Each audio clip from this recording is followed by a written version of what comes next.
देख रहे हैं सबकीहिंदी.com। एक नजर अब तक की सुर्खियों पर।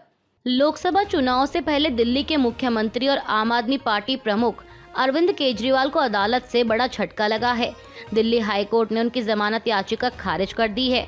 बता दें कि अरविंद केजरीवाल ने गिरफ्तारी और ईडी की हिरासत को दिल्ली हाई कोर्ट में चुनौती दी थी, जिसे अदालत ने आज मंगलवार को खारिज कर दिया।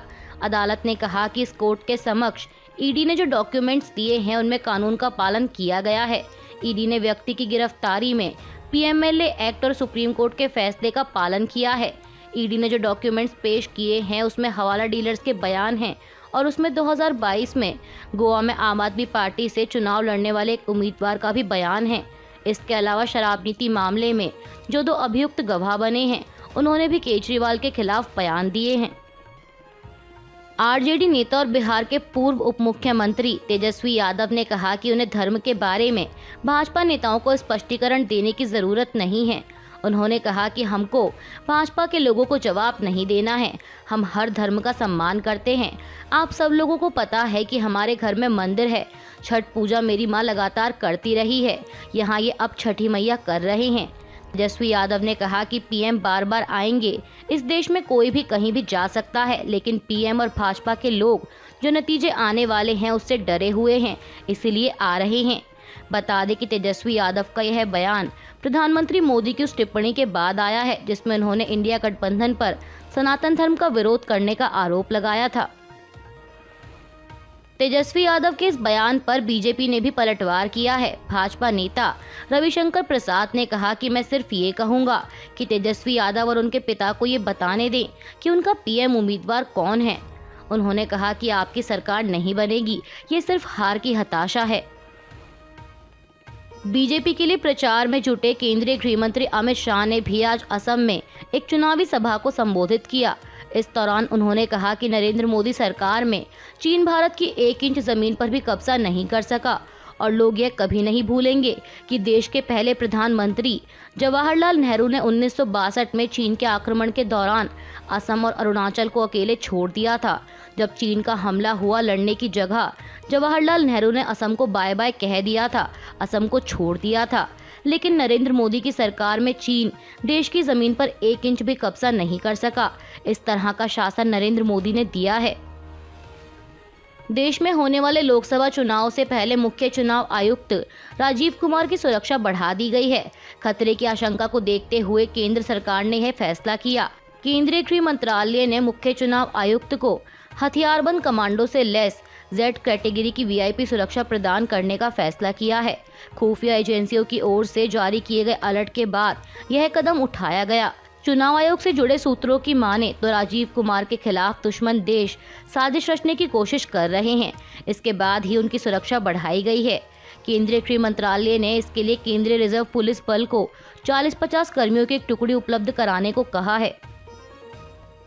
उत्तर प्रदेश की मथुरा लोकसभा सीट से बीजेपी द्वारा तीसरी बार उम्मीदवार बनाई गई अभिनेत्री हेमा मालिनी भी चुनाव प्रचार में जोर शोर से जुटी हुई हैं। इस बीच एनडीटीवी से बातचीत के दौरान उन्होंने कहा कि उनके लिए ये चुनाव पहले के मुकाबले थोड़ा अलग है। उन्हें पार्टी की तरफ से नया जिम्मा सौंपा गया है। बता दें कि कांग्रेस ने मथुरा लोकसभा सीट से मुकेश धनगर को अपना उम्मीदवार बनाया है और वह ब्रजवासी बनाम प्रवासी को मुद्दा बनाकर अपना प्रचार कर रहे हैं। ऐसे में कांग्रेस नेता के इस नारे पर अभिनेत्री ने कहा कि हम तो खुद ब्रजवासी बन गए हैं। मैं तो भगवान श्री कृष्ण की भक्त हूँ और मुझे गर्व है कि मैंने इतना अच्छा काम किया। अगर आप मुझे बाहर का सोचते हैं तो बाहर वाले और बढ़िया काम करते हैं, क्योंकि यहाँ पर रहने वाले स्थानीय लोगों को पता नहीं चलता कि क्या अच्छा है क्या बुरा है। लेकिन हम बाहर से आते हैं तो ज़्यादा चीज़ें देखते हैं। हम अपने अनुभव के मुताबिक चाहते हैं कि यहाँ और भी अच्छा होना चाहिए। मैंने बहुत से मंत्रियों और विभागों से पूछकर यहाँ बहुत कुछ कराया है। कांग्रेस के वरिष्ठ नेता AK एंटनी ने मंगलवार को कहा कि केरल की पत्तनमथिट्टा लोकसभा सीट से बीजेपी के उम्मीदवार के तौर पर चुनाव लड़ रहा उनका बेटा अनिल के एंटनी चुनाव में जीतना नहीं चाहिए। एंटनी ने एक प्रेस कॉन्फ्रेंस को संबोधित करते हुए कहा कि उनके बेटे की पार्टी को हारना चाहिए और दक्षिण केरल निर्वाचन क्षेत्र में उनके प्रतिद्वंदी कांग्रेस उम्मीदवार एंटो एंटनी को जीतना चाहिए। उन्होंने कांग्रेस नेताओं के बच्चों के भाजपा में शामिल होने को भी गलत बताया। एंटनी ने अपने बेटे की राजनीति के बारे में पूछे गए सवालों पर कहा कि कांग्रेस मेरा धर्म है। बता दें कि ए के एंटनी के बेटे अनिल के एंटनी बीते साल कांग्रेस का दामन छोड़ भाजपा में शामिल हो गए थे और अब वह आगामी लोकसभा चुनाव में भाजपा के टिकट पर चुनाव लड़ रहे हैं। महाराष्ट्र में महाविकास अघाड़ी में सीट बंटवारे को लेकर चल रही खींचतान अब खत्म हो गई है। उद्धव गुट के नेता संजय राउत ने आज मंगलवार को इस बात का ऐलान किया। उन्होंने बताया कि महाराष्ट्र की 48 लोकसभा सीटों में से उद्धव गुट 21, एनसीपी शरद पवार गुट 10 और कांग्रेस 17 सीटों पर चुनाव लड़ेगी। आज एक संयुक्त प्रेस कॉन्फ्रेंस के दौरान सीट बंटवारे के फॉर्मूले की घोषणा की गई। सिनेमा के छोटे पर्दे पर रामायण में भगवान राम की भूमिका निभाने वाले अभिनेता अरुण गोविल को बीजेपी ने मेरठ लोकसभा सीट से उम्मीदवार बनाया है। अब ऐसे में अरुण गोविल पार्टी के लिए चुनाव प्रचार में जुट गए हैं, जिसे लेकर नेहा सिंह राठौड़ ने उन पर निशाना साधा है। दरअसल अरुण गोविल की एक फोटो नेहा ने एक्स पर शेयर की, जिसमें वह चुनाव प्रचार के दौरान भगवान राम की फोटो हाथ में लिए हुए नजर आ रहे हैं। कैप्शन में नेहा राठौड़ ने लिखा कि धर्म के नाम पर वोट मांगना आदर्श आचार संहिता का उल्लंघन है। मर्यादाओं को लांघकर मर्यादा पुरुषोत्तम के नाम पर वोट मांगा जा रहा है। राठौड़ ने मामले में चुनाव आयोग को टैग करते हुए कार्रवाई की भी मांग की है। भाजपा से इस्तीफा देने वाले पूर्व केंद्रीय मंत्री चौधरी बीरेंद्र सिंह अपनी पत्नी और पूर्व विधायक प्रेमलता के साथ कांग्रेस में शामिल हो गए हैं। सोमवार को ही उन्होंने बीजेपी से इस्तीफा दे दिया था और आज मंगलवार को वह कांग्रेस में शामिल हुए। लोकसभा चुनाव से ठीक पहले उनका कांग्रेस में शामिल होना जिंद जिले की राजनीति पर काफी प्रभाव डालेगा और ये न सिर्फ हरियाणा बल्कि पंजाब, हिमाचल, यूपी, राजस्थान और उत्तराखंड में भी बीजेपी के लिए बड़ा झटका है, क्योंकि राजनीतिक विश्लेषकों की माने तो इन राज्यों में बीरेंद्र सिंह के काफी समर्थक हैं। साथ ही बता दें कि बीरेंद्र सिंह के बेटे और पूर्व सांसद बृजेंद्र सिंह पहले ही बीजेपी छोड़कर कांग्रेस का हाथ थाम चुके हैं।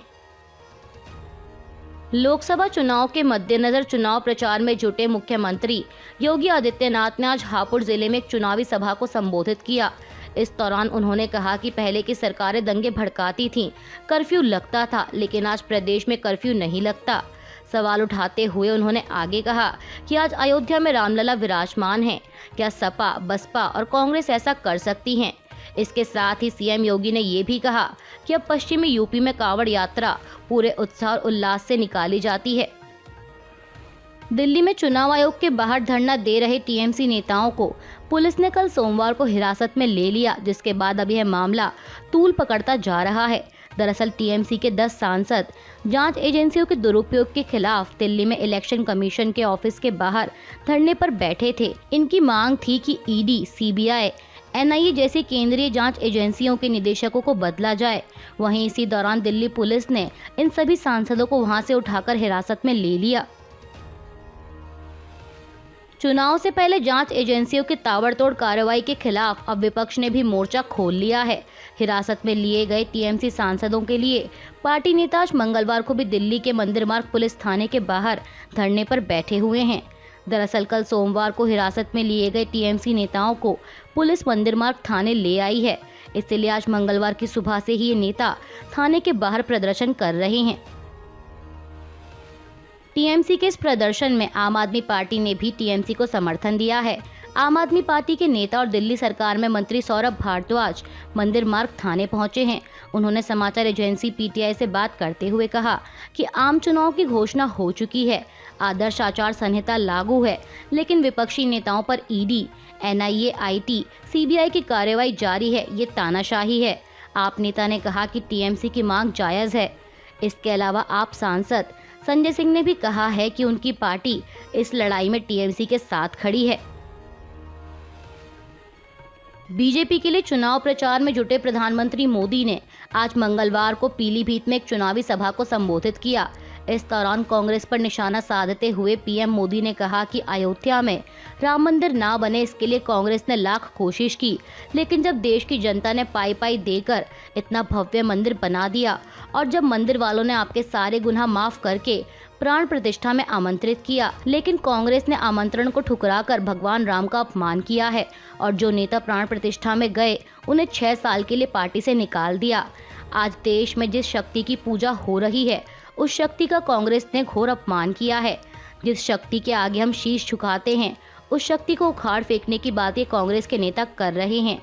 इसके साथ ही प्रधानमंत्री मोदी ने इंडिया गठबंधन को भी आड़े हाथ लेते हुए कहा कि इंडिया ब्लॉक से कोई उम्मीद नहीं रखी जा सकती। वे सरदार पटेल को सम्मान देना नहीं चाहते। यह गठबंधन देश की प्रमुख हस्तियों का अपमान करने में बिल्कुल भी नहीं झिझकता। अभी के लिए बस इतना ही। बाकी की खबरों के लिए जुड़े रहिए सत्य हिंदी.com के साथ।